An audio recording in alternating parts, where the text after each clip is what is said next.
Brian Koberger, le tueur voulait-il vraiment revenir sur ses aveux? Brian Koberger, aujourd'hui âgé de 31 ans, passe désormais ses journées seul dans une cellule de haute sécurité, à moins d'un retournement de situation totalement inattendu. Il y restera probablement jusqu'à la fin de sa vie, pourtant, alors que tout semblait terminé. L'affaire connaît un nouveau rebondissement. Après avoir plaidé coupable en juillet 2025 pour le meurtre de 4 étudiants de l'université de l'Idaho, Brian Koberger affirme aujourd'hui qu'il est innocent. Selon lui, ses avocats l'auraient poussé à reconnaître des crimes qu'il n'aurait pas commis.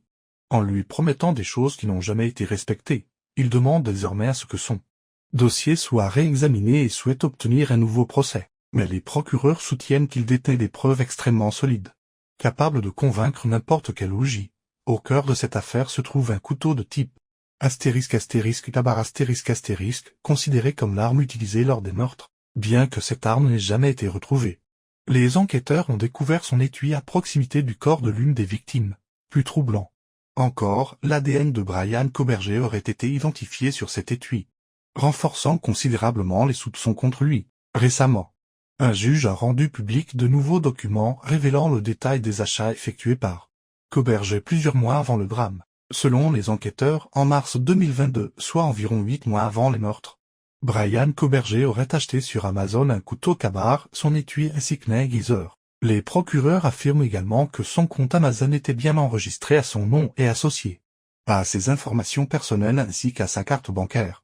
Mais ce n'est pas tout. Les experts expliquent que le jour même de cet achat, Koberger consultait déjà plusieurs pages consacrées au couteau de type Ka-BAR. Pendant plusieurs jours, il aurait vérifié quotidiennement le suivi de livraison de sa commande, comme s'il attendait avec impatience la réception de son colis. Pour l'accusation, ces éléments montrent une préparation méthodique qui aurait commencé plusieurs mois avant le passage à l'acte. Ces nouvelles révélations alimentent une question inquiétante. Brian Koberger préparait-il ce crime depuis des mois?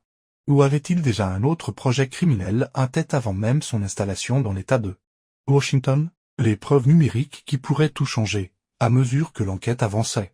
Les procureurs découvraient de nouveaux éléments qui, selon eux, révélaient un comportement particulièrement troublant. Les experts d'Amazon étaient prêts à témoigner devant le tribunal. Ils affirmaient que le compte utilisé pour acheter le couteau appartenait bien à Brian Koberger. Ce compte, créé plusieurs années auparavant, était associé à son adresse électronique personnelle, à son adresse familiale en Pennsylvanie et à sa carte bancaire. Pour l'accusation, il ne faisait aucun doute que ces achats avaient été effectués par lui. Les avocats de la défense ont pourtant tenté d'empêcher ces informations d'être présentées au OJ. Selon eux, plusieurs membres de la famille pouvaient accéder au même compte Amazon, ce qui rendait impossible d'affirmer avec certitude que Brian Koberger était l'auteur de toutes les recherches et de tous les achats. Il soutenait également que les recommandations automatiques d'Amazon pouvaient influencer les recherches affichées sur le compte, mais les procureurs disposaient d'autres éléments. Ils expliquaient que, juste avant l'achat du couteau, Koberger avait acheté une carte cadeau électronique d'une valeur de $130. Le lendemain, cette carte avait servi à acheter un couteau Ka-Bar, son étui, un aiguiseur et même quelques compléments alimentaires. Pour les enquêteurs, cette méthode de paiement pouvait être une tentative de masquer la véritable nature de l'achat. Même si toutes les transactions restaient enregistrées, les données d'Amazon allaient encore plus loin. Pendant plusieurs jours après la commande, Brian Koberger aurait consulté quotidiennement le suivi de livraison. Chaque connexion montrait qu'il vérifiait l'avancement de son colis, comme s'il attendait impatiemment la réception du couteau. Pour les procureurs, ce comportement démontrait que cet achat avait une importance toute particulière. Puis survient détail qui intrigue encore davantage les enquêteurs. 2 jours seulement après les meurtres, les historiques d'activité d'Amazon montrent que quelqu'un connecté au compte de Brian Koberger consultait une page expliquant comment supprimer l'historique ou fermer un compte Amazon. Les procureurs y voient une possible tentative d'effacer des traces numériques après les crimes, même si le compte n'a finalement jamais été supprimé. Cette démarche soulève de nombreuses interrogations. Quelques semaines plus tard, alors que l'enquête progressait rapidement, de nouvelles recherches apparaissaient sur ce même compte. Cette fois, elles concernaient encore des couteaux Ka-Bar et leurs étuis. Les enquêteurs se sont alors posé une question inquiétante. Brian Koberger cherchait-il simplement à remplacer le couteau et l'étui abandonnés sur la scène de crime afin de ne pas éveiller les soupçons, ou préparait-il déjà un nouveau passage à l'acte? À ce jour, personne ne peut répondre avec certitude. Mais pour les procureurs, ces recherches constituaient un élément supplémentaire venant renforcer un dossier déjà particulièrement accablant. L'argent liquide.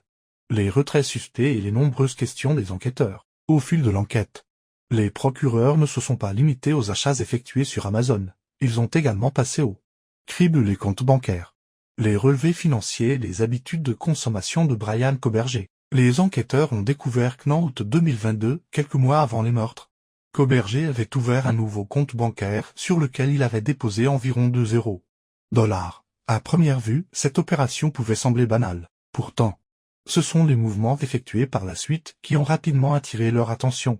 Selon les documents judiciaires, Brian Koberger n'a presque pas touché à cet argent pendant plusieurs mois. Mais quelques jours avant les meurtres, son comportement aurait brusquement changé.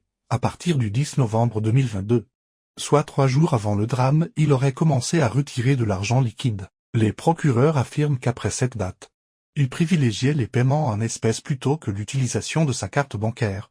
Pour eux, ce changement soudain pouvait être une tentative de limiter les traces électroniques de ses déplacements et de ses achats, afin d'analyser ces nouveaux éléments.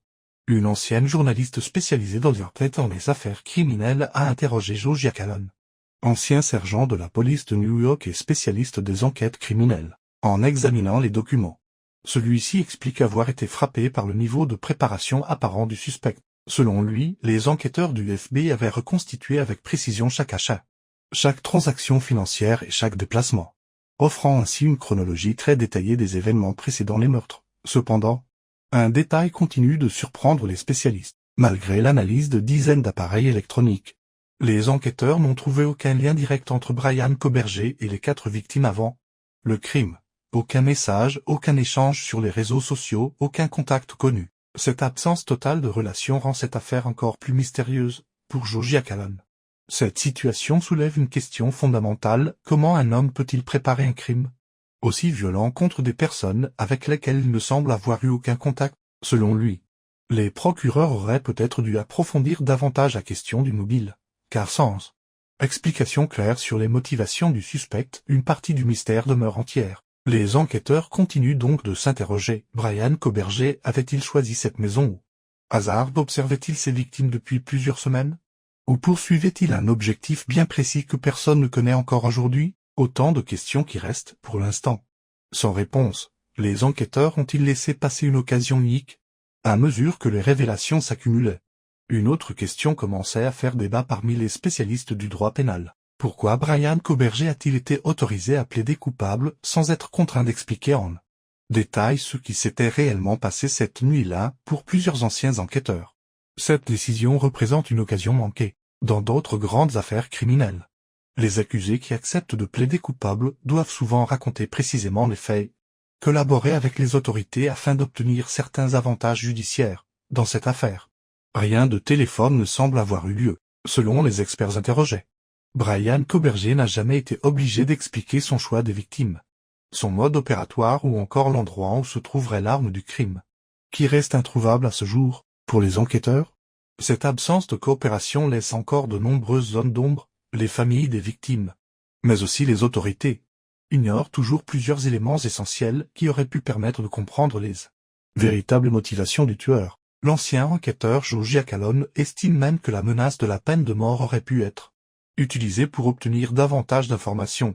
Selon lui, une telle coopération aurait peut-être permis de résoudre plusieurs mystères qui demeurent encore aujourd'hui sans réponse. Une préparation glaciale pendant près de 8 mois. L'analyse des achats effectués par Brian Koberger continue de fasciner les enquêteurs. Tout commence en mars 2022.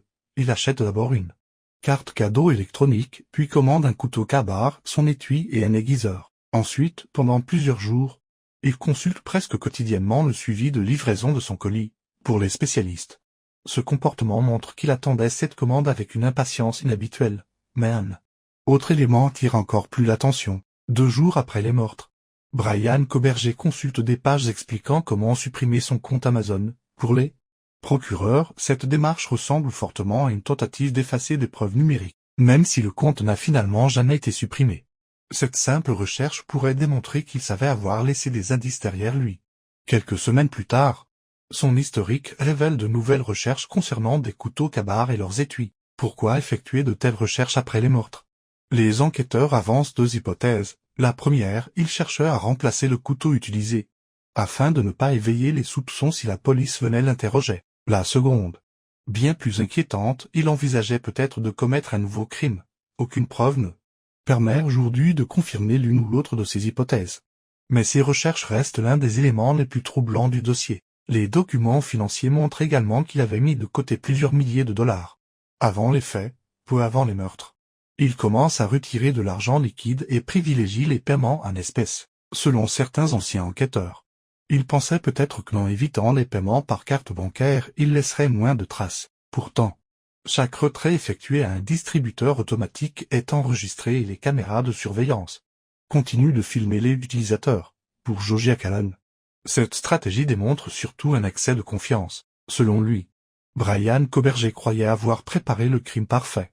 Mais ce sont justement ces nombreuses précautions qui ont fini par attirer l'attention des enquêteurs et contribuer à reconstituer toute la chronologie de son projet criminel. Le crime presque parfait ou une succession d'erreurs, plus les enquêteurs analysaient les preuves, plus une question revenait sans cesse. Brian Koberger pensait-il réellement avoir commis le crime parfait? Pour les spécialistes, tout indique que le suspect avait préparé son projet pendant de nombreux mois. L'achat de l'arme, les recherches sur Internet, les paiements en espèces, les retraits d'argent liquide et les tentatives supposées d'effacer certaines traces numériques semblent dessiner le portrait d'un homme persuadé de pouvoir échapper à la justice. Pourtant, selon les enquêteurs, plusieurs erreurs auraient finalement permis de remonter jusqu'à lui. L'étui du couteau retrouvé sur la scène de crime, les données numériques, les historiques d'achat, les relevés financiers ainsi que les nombreuses preuves recueillies au cours de l'enquête ont progressivement constitué un dossier particulièrement solide contre lui. Malgré cela, une immense zone d'ombre demeure. À ce jour, personne ne sait avec certitude pourquoi ces 4 étudiants ont été pris pour cible. Les enquêteurs n'ont trouvé aucune relation directe entre Brian Koberger et les victimes avant les meurtres. Ce manque de mobile clair continue d'alimenter les débats et laisse de nombreuses questions sans réponse. Aujourd'hui, Brian Koberger est toujours incarcéré dans une prison de haute sécurité de l'Idaho. Il affirme désormais que ses aveux lui ont été imposés par ses avocats et demande l'annulation de son plaidoyer de culpabilité. Il soutient également que certaines preuves qui auraient pu l'innocenter ne lui ont jamais été communiquées. Son recours est actuellement examiné par la justice. Mais plusieurs experts estiment que ses chances d'obtenir un nouveau procès restent très faibles. Cette affaire reste l'une des plus troublantes de ces dernières années. Entre les preuves numériques, les mystères encore irrésolus et les nouvelles révélations qui continuent d'émerger, elle suscite toujours autant de questions. Mais une chose est certaine, tant que tous les secrets de cette nuit tragique n'auront pas été révélés, le dossier Brian Koberger continuera de captiver le monde entier. Merci d'avoir suivi cette vidéo jusqu'au bout. Si vous aimez les enquêtes criminelles, les affaires mystérieuses et les révélations exclusives, n'oubliez pas de vous abonner à la chaîne, d'activer la cloche de notification et de laisser un j'aime. Dites-nous également en commentaire, pensez-vous que Brian Koberger dit aujourd'hui la vérité? Ou cherche-t-il simplement à échapper à sa condamnation? Nous nous retrouvons très bientôt pour une nouvelle affaire aussi fascinante que troublante ***.